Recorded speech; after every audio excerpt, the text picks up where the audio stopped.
റമദാൻ മാസം അടുത്തതോടെ UAE-യിൽ നിന്നുള്ള വിമാന നിരക്കുകളിൽ വലിയ വർധനവ്. ഉംറ നിർവഹിക്കാനും റമദാൻ വ്രതം അനുഷ്ഠിക്കാനുമായി മക്കയിലേക്ക് പോകാനുള്ള തയ്യാറെടുപ്പിലാണ് എമിറേറ്റുകൾ. ഇതിനെ തുടർന്നുണ്ടായ ഡിമാൻഡാണ് നിരക്ക് വർധനയ്ക്ക് കാരണം. കഴിഞ്ഞ വർഷത്തെ ശൈത്യകാലത്തെ അപേക്ഷിച്ച് ഏകദേശം 140% വർധനമാണ് നിരക്കിലുണ്ടായിരിക്കുന്നത്.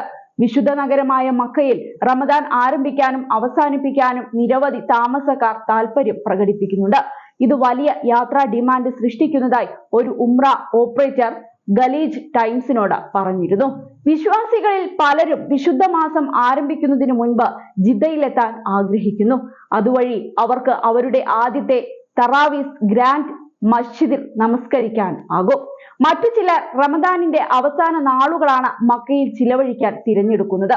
ഒന്നുകിൽ അവിടെ ഈദ് ആഘോഷിക്കുക, അല്ലെങ്കിൽ അവസാന നോമ്പ് തുറന്ന് വീട്ടിലേക്ക് മടങ്ങുക. റഹാൻ അൽ ജസീറ ടൂറിസത്തിലെ ഷിഹാബ് പർവാഡ് ആണ് ഇക്കാര്യം പറയുന്നത്. ആയിരക്കണക്കിന് UAE നിവാസികൾ ജനുവരിയിൽ ഉംറ നിർവഹിച്ചു. റമദാൻ അടുക്കുമ്പോൾ ഫെബ്രുവരിയിലെ ആവശ്യം ഗണ്യമായി ഉയരുമെന്ന് പ്രതീക്ഷിക്കുന്നുവെന്നും പർവാഡ് എടുത്തു പറയുന്നുണ്ട്. 2024 ഒക്ടോബറിനും ഡിസംബറിനും ഇടയിലുള്ള വിമാനക്കൂലി ഒരു റൗണ്ട് ട്രിപ്പ് ഡയറക്ട് ഫ്ലൈറ്റിന് ശരാശരി 580 ദിർഹമായിരുന്നു. നിലവിൽ ദുബായിൽ നിന്ന് ജിദ്ദയിലേക്കുള്ള വൺ വേ ടിക്കറ്റിന് 980 ദിർഹമാണ് നിരക്ക്. അതേസമയം മടക്കയാത്രാ നിരക്ക് ശരാശരി 1400 ദിർഹവും. റമദാനിന്റെ പ്രാരംഭ ദിവസങ്ങളിൽ നിരക്ക് 1200 ദിർഹമാകാറുമുണ്ട്.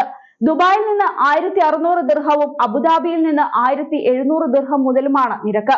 അതേസമയം നിരക്ക് വർധനയ്ക്കിടയിലും എമിറേറ്റുകളിൽ ഭൂരിഭാഗം പേരും ഉംറ നിർവഹിക്കാനുള്ള പദ്ധതിയിൽ നിന്ന് പിന്നോട്ടില്ല.